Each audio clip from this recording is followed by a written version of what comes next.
Non cellular micro organisms होते हैं। ठीक है, नॉन सेलुलर का मतलब आप लोग समझ रहे हो।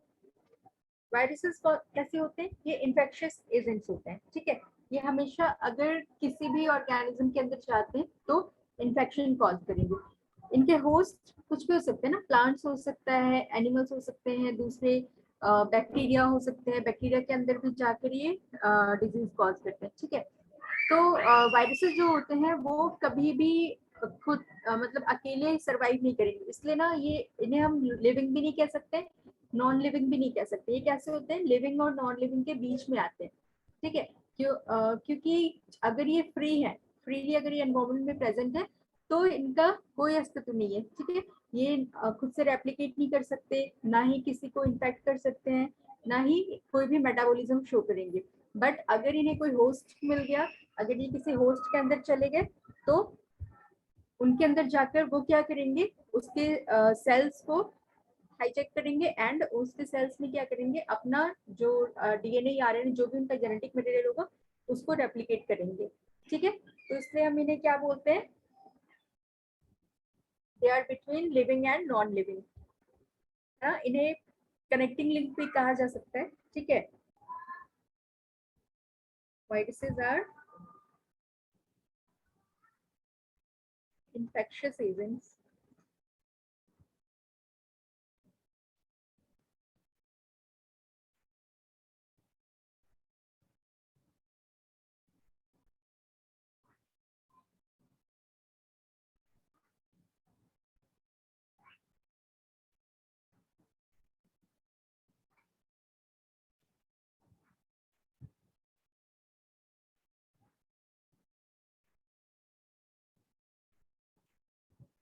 इन्हें सिर्फ इलेक्ट्रॉन माइक्रोस्कोप से ही देखा गया है ना।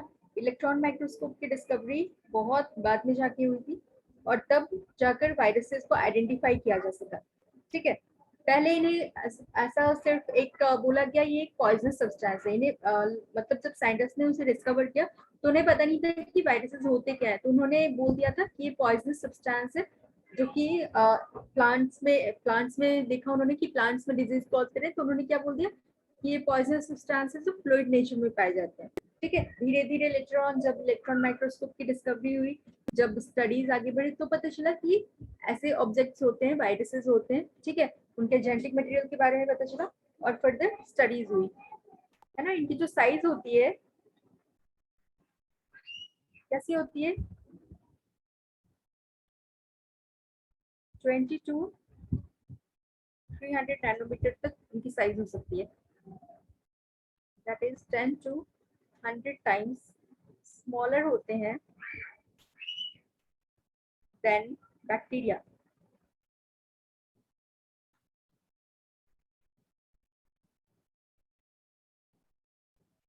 They can pass through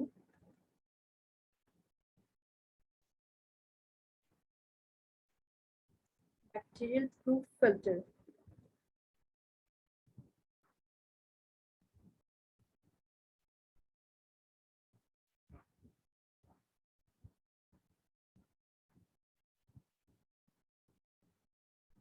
Viruses are incapable of independent growth.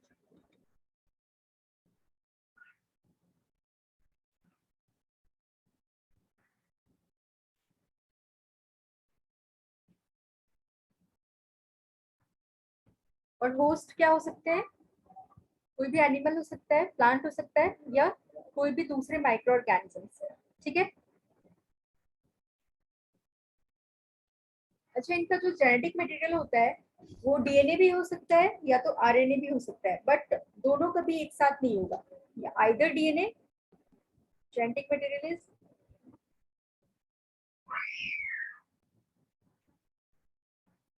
Either DNA or RNA, but never both.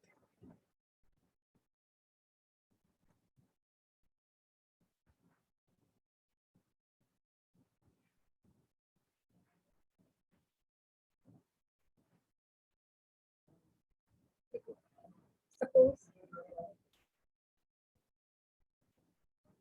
ये वायरस का जेनेटिक मटेरियल है। ठीक है, डीएनए है, या आरएनए।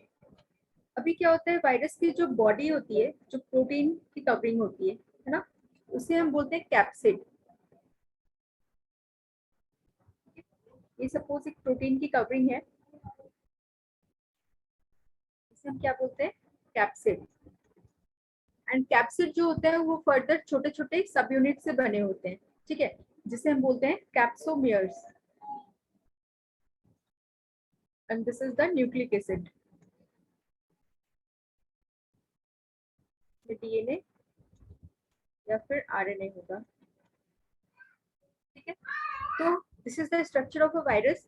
वायरस जो होता है जनरली वो सर्कुलर नेचर का हो सकता है, या हेलिकल हो सकता है ना, हेक्सागोनल हो सकता है। इस तरीके से इनके स्ट्रक्चर पाए जाते हैं। आपने बैक्टीरियोफाज का स्ट्रक्चर देखा है, पिछले क्लासेस में हमने बैक्टीरियोफाज को देखा था, है ना। वो क्या होते थे, बैक्टीरिया को इन्फेक्ट करने वाले वायरस रहते थे, ठीक है। उसका स्ट्रक्चर कुछ इस तरीके से आइकोसाहेड्रल स्ट्रक्चर इन्हें क्या कहा जाता है, इस तरीके से हेड रीजन होता है, this is the head region, ठीक है। और इसे टेल रीजन बोलते हैं। ये वायरसेस होते हैं, यहाँ पे न्यूक्लिक एसिड है ना। एंड ये जो है इधर कैप्सिड की बनी है, आउटर कवरिंग इज कैप्सिड। तो वायरसेस का स्ट्रक्चर डिपेंड करता है, अलग अलग वायरसेस के अलग अलग स्ट्रक्चर होते हैं, ठीक है।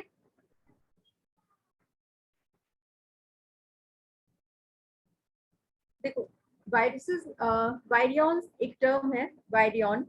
वायरियॉन क्या होता है, this is also protein plus nucleic acid, ठीक है। ये भी वायरसेस की तरह ही है, same as the virus. But क्या है, अभी सपोज ये ऐसे वायरस है जो अभी तक इन्फेक्शियस नहीं है, ठीक है। ये किसी को भी इन्फेक्ट नहीं करेंगे अभी अभी तक। ये क्या है, आउटसाइड द बॉडी प्रेजेंट है। जब तक आउटसाइड द बॉडी प्रेजेंट है बट एक कंप्लीट स्ट्रक्चर है लाइक द वायरस, तो उसे हमने वायरियन कह दिया। एंड जैसे ये होस्ट के अंदर एंटर कर जाएगा, जैसे ही वो होस्ट के अंदर जाकर इन्फेक्शन करेगा, तब हम उसे वायरस कहेंगे। क्लियर है वायरियन क्या है? Virion is Yes, ma'am. structurally complete, mature and infectious virus, ठीक है। स्ट्रक्चरली कंप्लीट है, सेम लाइक द वायरस, है ना। स्ट्रक्चरली कंप्लीट, मैच्योर है एंड इन्फेक्शियस वायरस। इन्फेक्शन भी कर सकता है बट अभी तक उसने इन्फेक्शन किया नहीं है, ठीक है। वो outside the body he present है।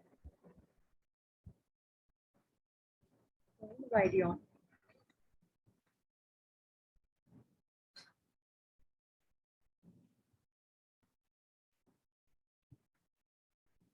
केमिकल कॉम्पोजिशन को देखते हैं,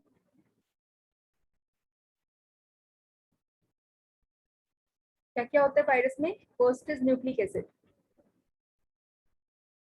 न्यूक्लिक एसिड में क्या हो सकता है, डीएनए या फिर आरएनए।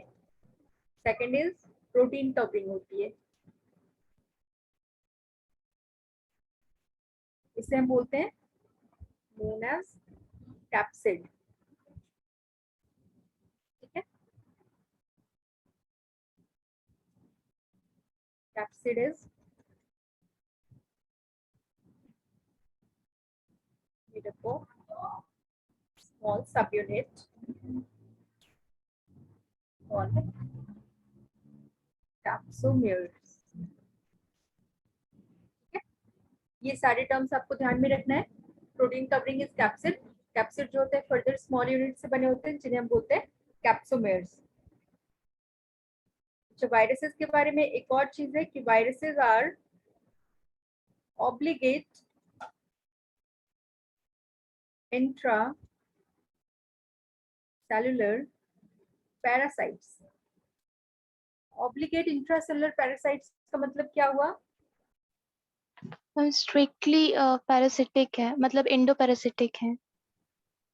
हाँ देखो, ऑब्लिगेट का मतलब आप लोग समझ रहे हो कि स्ट्रिक्टली, है ना। इंट्रासेलर के मतलब जब तक वो किसी सेल के अंदर एंटर नहीं कर जाएगा तब तक वो सरवाइव नहीं कर पाएगा, है ना। वो सेल को जाकर के वहां पे उसका जेनेटिक मटेरियल यूज करेगा अपने जीन को साथ में रेप्लिकेट कराने के लिए, ठीक है। तो हम इसे इंट्रासेलर बोल रहे हैं। सारे और नॉर्मल जो बैक्टीरिया है या नॉर्मल दूसरे एंटीजेंस होते हैं कैसे होते हैं, वो इंटरसेलर होते हैं, मतलब कि बॉडी के अंदर तो चले जाते हैं बट नेसेसरली ऐसा नहीं है कि उनको सेल के अंदर एंटर करना पड़े, ठीक है। बट वायरसेस को क्या होता है कि वो सेल के अंदर एंटर करते हैं, और अगर ये किसी सेल के अंदर एंटर करते हैं तो पूरा जो क्या होता है, जो इम्यून सेल्स होते हैं उनको मेनली ये डिस्ट्रॉय करना स्टार्ट करते हैं ना, तभी हमारी इम्यूनिटी वीक हो जाती है जब हम वायरस से इन्फेक्टेड होते हैं, ठीक है। एनसीईआरटी में आपकी कुछ इंपॉर्टेंट साइंटिस्ट के नाम एंड डेट्स दिए हैं जिसे हम हिस्ट्री में पढ़ेंगे, जो कि आपके लिए काफी इंपॉर्टेंट है, ठीक है। यहाँ से काफी क्वेश्चंस पूछे गए हैं, तो आप लोग ये साइंटिस्ट के नाम याद रखेंगे। First is Louis Pasteur. Louis Pasteur ने क्या कहा था कि उन्होंने सबसे पहले प्लांट्स में इसे देखा था, ठीक है। एंड उन्होंने ऐसा देखा कि उन्होंने कहा कि कोई इन्फेक्शियस पॉइजनस फ्लूइड होता है। उन्होंने क्या बोला, वायरस का मतलब उन्होंने क्या दिया कि इट्स अ पॉइजनस फ्लूइड, ठीक है। तो जो टर्म दिया वायरस वो दिया लुइस पास्चर ने। टर्म किसने दिया, term virus was coined by Louis Pasteur. उन्होंने क्या बोला, virus means poisonous fluid. Second important scientist is Ivanovsky. ये ईयर्स भी दिए गए, ठीक है, तो आप लोग इसे भी ध्यान में रखेंगे। 1892 में he discovered tobacco mosaic virus। Tobacco mosaic virus को डिस्कवर किया।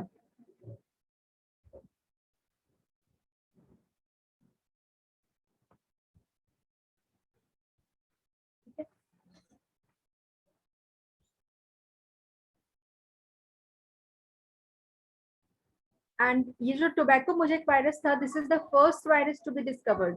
This is the first virus to be discovered, ठीक है। सबसे पहला जो वायरस देखा गया था वो टोबैको मोज़ेक वायरस ही था। Third scientist is Beijerinck. इन्होंने क्या किया कि इन्होंने देखा टोबैको मोज़ेक प्लांट्स जो थे वो क्या थे, उनमें से देखा कि जो एक अगर कोई अनहेल्दी प्लांट है ना, तो वो क्या कर रहा है, वो दूसरे प्लांट को भी इन्फेक्शन कॉज कर रहा है, ठीक है। तो उन्होंने क्या बोला, एक टर्म दिया कंटेजियम वाइवम फ्लूइडम, ठीक है, मतलब लिविंग इन्फेक्शियस फ्लूइड। उन्होंने कहा कि एक प्लांट का अगर फ्लूइड है तो वो इन्फेक्शियस है, तो वो क्या करे, दूसरे प्लांट को भी इन्फेक्ट कर रहा है, ठीक है।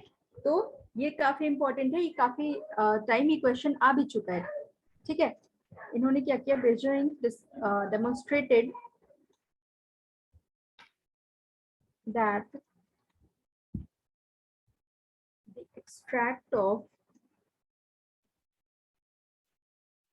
infected tobacco plant could cause infection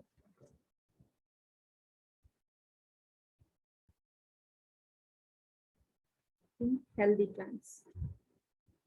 And fluid को बोला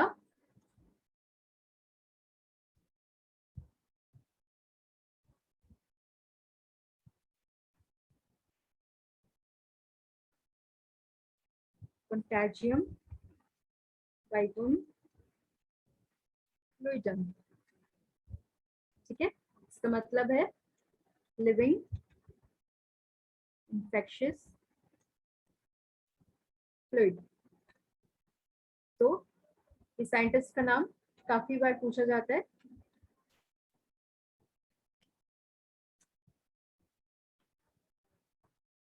एक और इम्पोर्टेंट साइंटिस्ट है स्टैनले, ठीक है।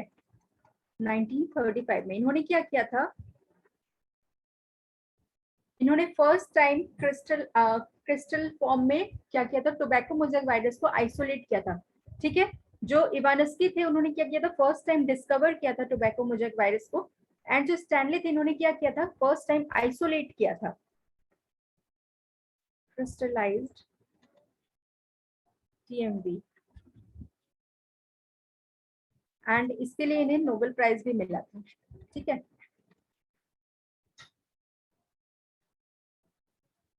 Isolated virus for the first time.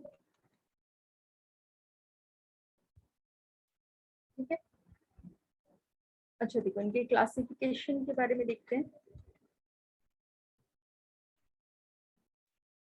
कुछ वायरस जो होते हैं प्लांट वायरस होते हैं, जो कि प्लांट को इन्फेक्ट करते हैं। कुछ वायरस जो होते हैं वो एनिमल वायरसेस होते हैं, एंड कुछ जो होते हैं वो फाजेस होते हैं। ठीक है, फाजेस मीन्स लाइक बैक्टीरिया को इन्फेक्ट कर सकते हैं तो हम उन्हें बैक्टीरियोफाज कह सकते हैं, है ना। कुछ जो होते हैं फंजाई को इन्फेक्ट कर देते हैं तो उन्हें माइकोफाजेस बोला जाता है। कुछ एल्गे को इन्फेक्ट करते हैं तो उन्हें फाइकोफाजेस बोल सकते हैं। इस तरीके से होते हैं। तो प्लांट वायरसेस में कौन कौन से हो जाएंगे, like tobacco mosaic virus, potato mosaic virus, then एक होता है tomato tomato tomato leaf curl virus. ये क्या करते हैं, टोमेटो के जो लीव्स होते हैं उनको कर्ली कर्ली कर देते हैं। ठीक है, इन वायरसेस की वजह से लीव्स जो होते हैं कर्ली हो जाते हैं। Then another is bunchy top of banana. इसमें क्या होता है, बंची टॉप ऑफ बनाना में जो बनाना की लीव्स होते हैं ऐसे आपने देखा होगा एक एक करके निकलते हैं ना, बट जो बंची टॉप ऑफ बनाना अगर वायरस से इन्फेक्टेड हो जाता है कोई बनाना प्लांट तो क्या होता है, सारे के सारे लीव्स एक साथ निकल जाते हैं। ठीक है, तो वो एक बंच लाइक स्ट्रक्चर आपको देखने को मिलता है। देन एनिमल वायरसेस में क्या क्या हो सकते हैं, जैसे कि पोलियो वायरस हो गया, स्मॉल पॉक्स, इन्फ्लुएंजा। इन्फ्लुएंजा क्या करते हैं, नॉर्मल कोल्ड एंड फ्लू के लिए रिस्पॉन्सिबल होते हैं, है ना। Rhino virus. फाजेस में मैंने बताया बैक्टीरियोफाज, जो बैक्टीरिया को इन्फेक्ट करेंगे। ठीक है, माइकोफाज, माइकोफाजेस क्या करेंगे, फंजाई को इन्फेक्ट करेंगे। देन फाइकोफाजेस, फाइकोफाजेस जो एल्गे को इन्फेक्ट करेंगे, है ना। इस तरीके से ये फाजेस क्या करेंगे, सिर्फ जो लोअर ऑर्गेनिजम्स है लाइक बैक्टीरिया, फंजाई, एल्गे, इन सबको इन्फेक्ट करेंगे। ठीक है, and plant viruses, animal viruses सब हायर एनिमल्स, प्लांट्स को इन्फेक्ट करेंगे। एक और होते हैं लाइक साइनोफाजेस। साइनोफाजेस क्या करेंगे, ये साइनोबैक्टीरिया को इन्फेक्ट करेंगे, है ना। देखो, अब जो सबसे इंपॉर्टेंट चीज जहां से मैक्सिमम क्वेश्चंस पूछे जाते हैं वो एग्जांपल्स, एग्जांपल्स ऑफ वायरसेस। ठीक है, पहला है डबल स्ट्रैंडेड डीएनए वायरस के एग्जांपल देखते हैं। ये बहुत इंपॉर्टेंट है, हमेशा यहाँ से क्वेश्चन आएगा। हेपेटाइटिस बी वायरस हो गया, ये डबल स्ट्रैंडेड डीएनए होता है इनमें। ठीक है, बैक्टीरियोफाजेस में भी डबल स्ट्रैंडेड डीएनए होता है। Then single stranded DNA virus,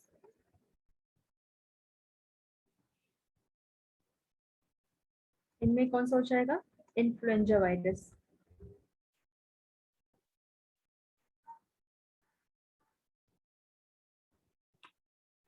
ठीक है, another is double stranded RNA virus, इसमें आ जाएगा ओन्ड ट्यूमर वायरस।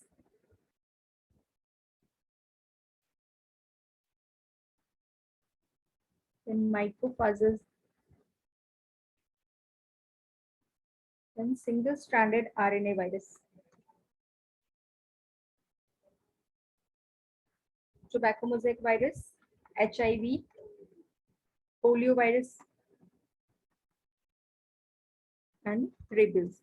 ठीक है, सो क्वेश्चन कैसे आएगा, किसी भी डिजीज का नाम देकर, है ना, आपसे पूछा जाएगा कि इनके जो न्यूक्लिक एसिड्स होते हैं वो कैसे होते हैं, डबल स्ट्रैंडेड होते हैं कि सिंगल स्ट्रैंडेड होते हैं, डीएनए होता है या आरएनए होता है, इस तरीके से। ठीक है, तो मोस्टली क्या होता है, जनरली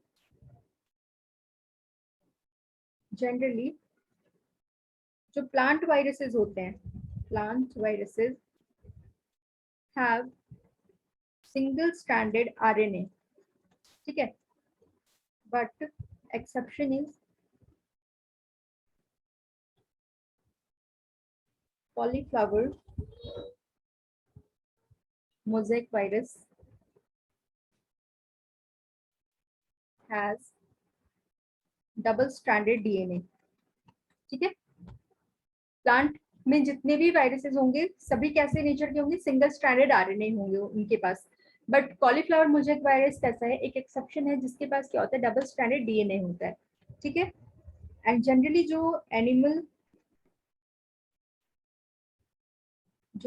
एनिमल वायरस कैसे होते हैं, इनके पास डबल स्ट्रैंडेड डीएनए होता है।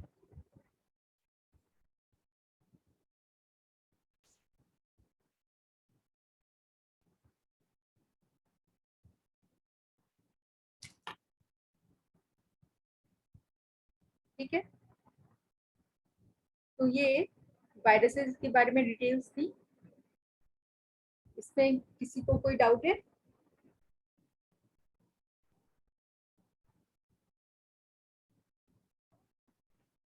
Hello, ma'am. No ma'am. Okay,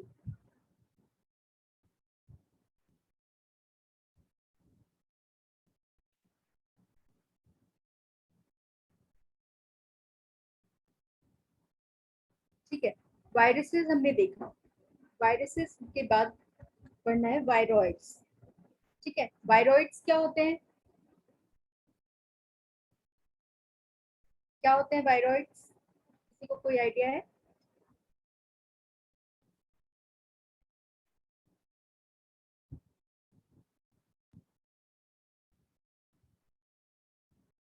viroids क्या होते हैं, ये भी इन्फेक्शियस एजेंट्स हैं, ठीक है, जो कि वायरस से भी ज्यादा छोटे होते हैं। आप सोचो कि वायरस ऑलरेडी कितने छोटे हैं, वायरस से भी ज्यादा छोटे होते हैं वायरॉइड्स, है ना। ये कैसे होते हैं, ये सिर्फ आरएनए मॉलिक्यूल्स के बने होते हैं, ठीक है। इनके पास कोई प्रोटीन की कवरिंग नहीं होती, जिस तरीके से हमने देखा वायरस के पास एक प्रोटीन की कवरिंग होती है, तो जो वायरॉइड्स होते हैं वो सिर्फ आरएनए से बने होते हैं, ठीक है। इनके पास किसी भी तरीके की प्रोटीन कवरिंग नहीं होती। ये इन्फेक्शियस एजेंट्स होते हैं जो इन्फेक्शन कॉज करते हैं, डिजीज क्रिएट करते हैं, है ना। एंड इनका जो मॉलिक्यूलर वेट होता है बहुत ही लो होता है, ठीक है।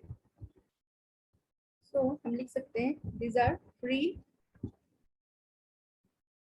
infectious RNA.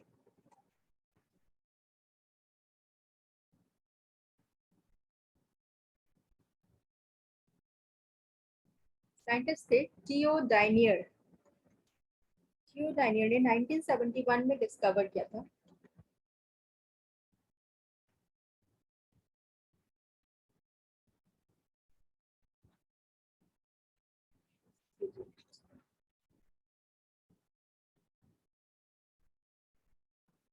which is smaller than virus,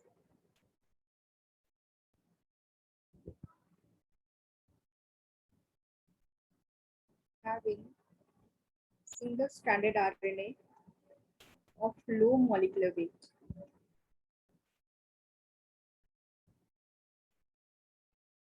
ठीक है, आपसे क्वेश्चन पूछा जा सकता है ना, कि कैसा होता है वायरॉइड्स का, लो मोलिकुलर वेट होता है कि हाई मोलिकुलर वेट होता है, विद प्रोटीन कवरिंग होते हैं और विदाउट प्रोटीन कवरिंग होते हैं, ठीक है। So they are without protein covering. Example is viroids cause potato, spindle, tuber disease. Potato, spindle, tuber disease. ठीक है, वायरॉइड्स क्लियर है? Yes ma'am. देखो, वायरॉइड्स के बाद एक आते हैं प्रियॉन्स। प्रियॉन्स जो होते हैं ये वायरॉइड से भी छोटे होते हैं, है ना। These are smallest proteinaceous infectious agent. ये कैसे होते हैं, सिर्फ प्रोटीन मॉलिक्यूल्स के बने हुए, ठीक है। Proteinaceous infectious agents.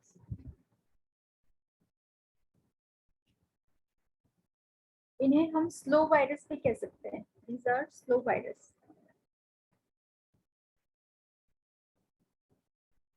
अच्छा, इनसे जो डिजीजेस रिलेटेड है वो इम्पोर्टेंट है.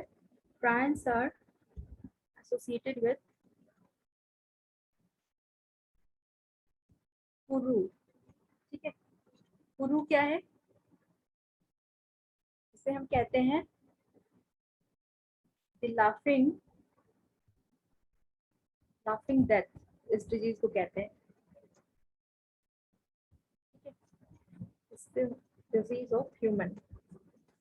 शुरू में क्या होता है कि जो आपका ब्रेन का सेरेबेलम वाला पार्ट होता है वो इन्फेक्टेड हो जाता है ना. तो उससे क्या होता है, जो भी कंट्रोल एंड कोऑर्डिनेशन का पावर होता है किसी भी ह्यूमन का, वो लॉस हो जाता है. तो ना फिर वो प्रॉपर्ली चल पाता है, ना बात कर पाता है ना.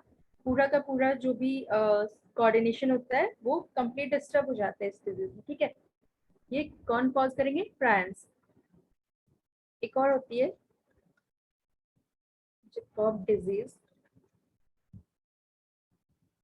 बोलते हैं CJD. ठीक है, इन ह्यूमंस एंड एनिमल्स में भी करती हूँ.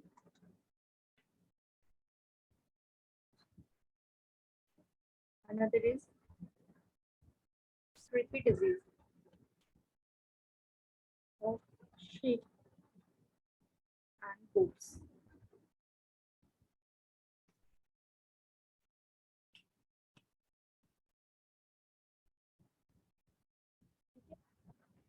और होता है bovine spongiform encephalopathy. SE. इसे बोला जाता है commonly called as mad cow disease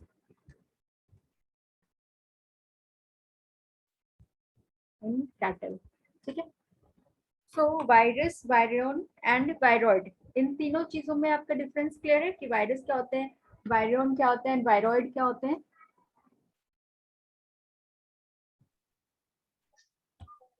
हम इसमें स्मॉलेस्ट कौन सा होता है वो क्लियर नहीं हुआ.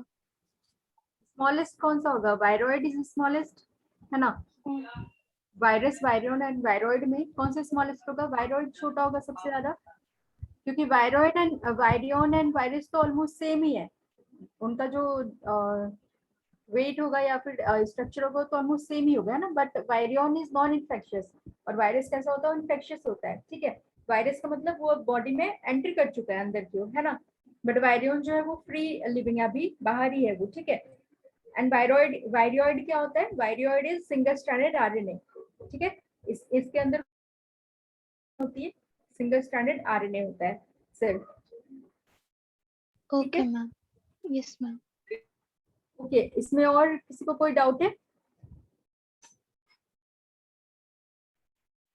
तो ये जो बायोलॉजिकल क्लासिफिकेशन का चैप्टर है यहाँ पे एंड हो जाता है ना. इसमें एक आपका प्रोटोजोआ का पार्ट रह गया है, वो मैं कभी और आपको कराऊंगी. ठीक है, इस पे बेस्ड कुछ क्वेश्चंस मैंने आप लोग के लिए नोट डाउन किए थे, आप लोग इसका आंसर देंगे. हाँ, फर्स्ट क्वेश्चन आप लोग रीड आउट करो एंड आंसर करो इसका. The first to isolate plant virus was, किसने आइसोलेट किया था? हम इवानोव्स्की. नहीं, ये अभी मैंने आप लोग को बताया. इवानोव्स्की ने क्या किया था? He only identified the virus from tobacco mosaic virus, है ना. उन्होंने सिर्फ टोबैको मोजाइक वायरस को आइडेंटिफाई किया. ठीक है, बट जो आइसोलेट किया था, फर्स्ट टाइम क्रिस्टलाइज किया, किसने किया था? स्टैनले ने किया था. ठीक है, तो virus is made up of किन चीजों से मिलकर बने होते हैं virus? Ma'am both. Ma'am both A and B. Third is cauliflower mosaic virus are group of virus which have double standard RNA.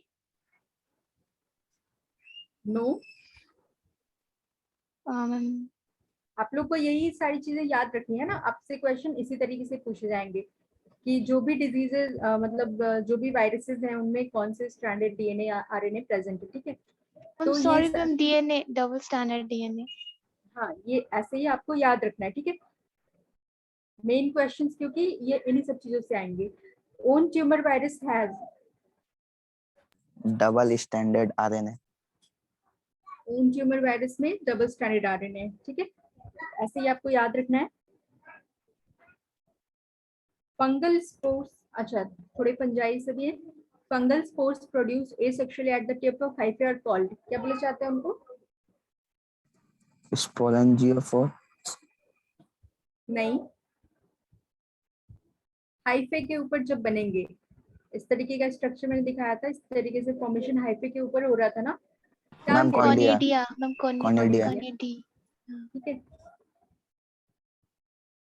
okay, then a group of fungi with septate mycelium in which sexual reproduction is either unknown or lacking are classified under ड्यूटेरोमाइसीटीज। deuteromycetes, है ना, इनके अंदर sexual reproduction absent होता है, ठीक है। Okay. In 1943, the causal organism and host of Bengal famine was, which rust white. हाँ कौन सा? मैम विच रस्ट वाइपुकिना। नहीं, पक्सीनिया का तो हमने बंगाल फैमिन का मैंने आपको एक्सप्लेन भी किया था, है ना, कि क्या हुआ था, एक बहुत ज्यादा किसमें हो गई थी डिजीज, राइस की उसमें हो गई थी ना, बंगाल में बहुत ज्यादा हो गया था, इसलिए इसका नाम बंगाल फैमिन हुआ था, ठीक है। This is because of brown leaf spot of rice by helminthosporium oryzae, ठीक है। ये नोट डाउन भी कराया हुआ है मैंने लास्ट क्लास में, आप देखना नोट्स, ठीक है।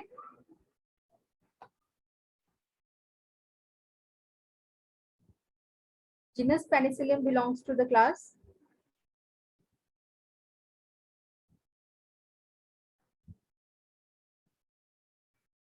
हाँ बोलो, हेलो। बेसिडोमाइसीटीज। पेनिसिलम, पेनिसिलम जीनस को हमने किसमें स्टडी किया था? पेनिसिलिन एंड ईस्ट एक साथ आ रहे थे ना, याद है?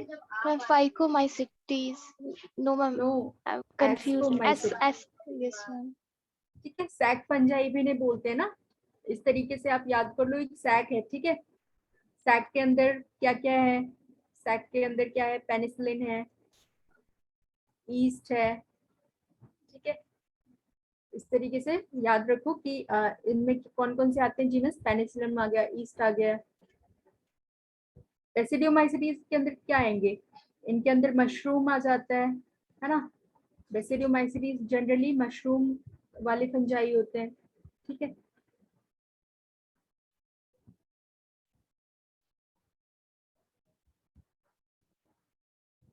गैमेटेंजियल कॉपुलेशन इज कॉमन इन, क्या होता है गैमेटेंजियल कॉपुलेशन में?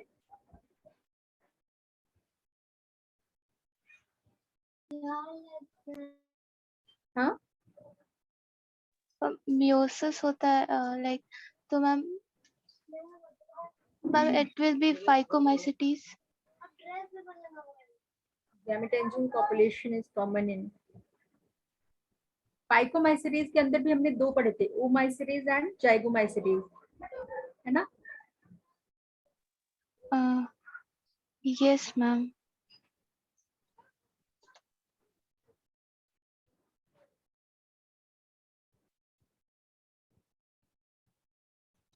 देखो मैंने ये शायद आप लोग को नोट डाउन भी कराया हुआ है लास्ट क्लासेस में कि अ, जो जाइगोमाइसीटीज होते हैं इन्हें हम बोलते हैं कॉन्जुगेशन फंजाई, कराया हुआ है ना। जाइगोमाइसीटीज को क्या बोलते हैं? कॉन्जुगेशन फंजाई, ठीक है। मेनली टेरेस्ट्रियल होते हैं ये। इनके अंदर जो होता है गैमेटेंजियल पॉपुलेशन कॉमन होता है, ठीक है। और जो फाइकोमाइसीटीज का एक और ग्रुप है ओमाइसीटीज, इनके अंदर क्या होता है? गैमेटेंजियल कांटेक्ट होता है, ठीक है। क्लियर है अभी? Yes, ma'am. ओके, ये छोटी छोटी चीजें है ना, आप लोग जब रिवाइज करोगे इसे 2-3 बार तब आपको आएगा समझ में। देखो एक क्वेश्चन ये भी लास्ट ईयर में पूछा गया है, chitin present in fungal cell walls has a formula, इनका फॉर्मूला भी पूछ लिया गया है, ठीक है। सो आंसर इज ए, आप लोग ध्यान रखना, C22 22 कार्बन होते हैं, H54 N4O21, ठीक है। Next Yes, question is ma'am. a fungus contains cells with 2 nuclei from different genomes. The nuclei do not fuse but divide independently and simultaneously as new cells are formed. It belongs to, क्या बोल रहा है question में, a fungus contains cells with 2 nuclei from different genome, ठीक है। 2 nuclei हैं different genome से, ये मैंने कराया था, एक प्लस होगा एक माइनस होगा, है ना। The 2 nuclei do not fuse but divide independently. Okay, then क्या हो रहा था, यहाँ पे 2 अलग अलग न्यूक्लियस थे, सपोज ये 2 अलग अलग न्यूक्लियस है, ये 2 फ्यूज नहीं कर रहे हैं बट ये इंडिपेंडेंट बॉडी बना रहे हैं, है ना।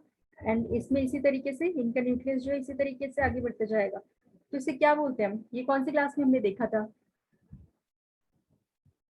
किस क्लास में इस तरीके का स्ट्रक्चर हमें दिख रहा था, डाइकैरियोटिक स्ट्रक्चर। Ma'am, basidomycetes. हाँ, बेसिडोमाइसिटीज में दिखेगा, है ना। एस्कोमाइसिटीज में भी दिखता है बट इसमें ऑप्शन दिया नहीं है एस्कोमाइसिटीज का, तो अगर दिया रहता तो बोथ हो जाता, ठीक है। एस्कोमाइसिटीज एंड बेसिडियोमाइसिटीज दोनों में ही दिखता हमें, बट यहाँ पे बेसिडियोमाइसिटीज हो जाएगा,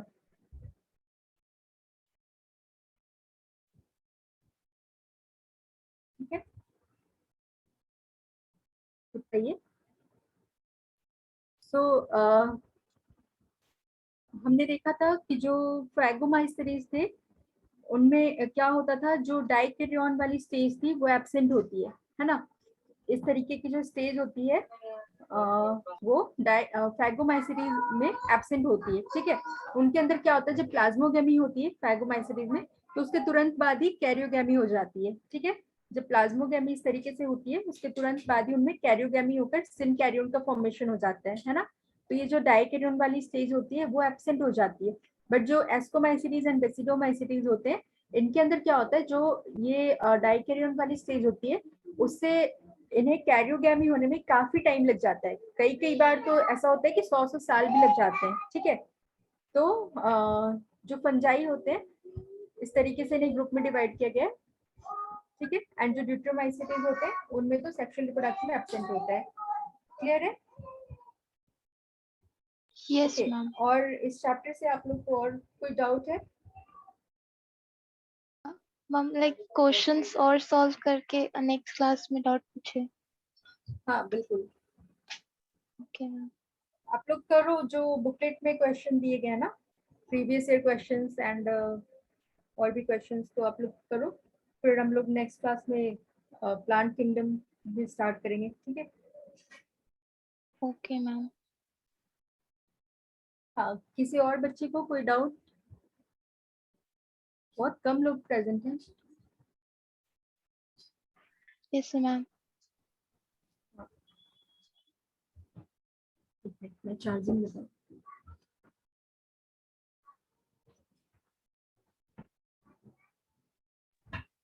So ma'am, class end हो जाएगा.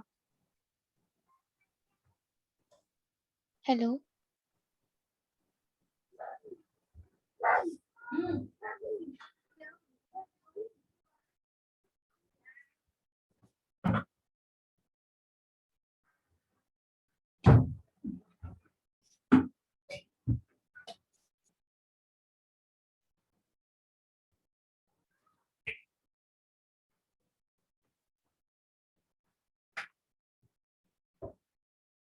हाँ बोलो, कोई डाउट किसी को, वायरस वायरस सब क्लियर है। Yes, ma'am. ओके, तो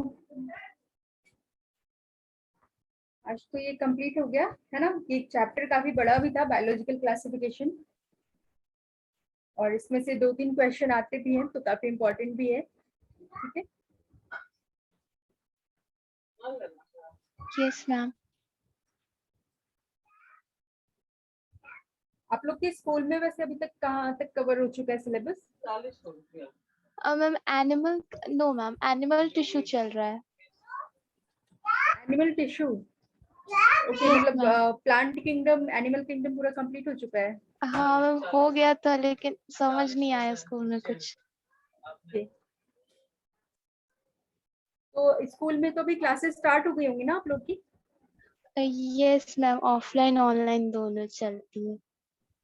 अच्छा, तो आप लोग क्या प्रेफर कर रहे हो अभी? मैम ऑनलाइन मैम, बिकॉज बहुत सारे बच्चे बाहर से आ ही रहे हैं तो इट्स नॉट सेफ, सो इसलिए नहीं जा रहे। हाँ, चलो अच्छा है। ठीक है, तो आप लोग इसको पढ़ो। आज की क्लास हम यहीं पे Okay. खत्म करते हैं, फिर नेक्स्ट क्लास में प्लांट किंगडम स्टार्ट करेंगे, और आपको जो भी डाउट हो वो आप मुझसे पूछ सकते हो, ठीक है?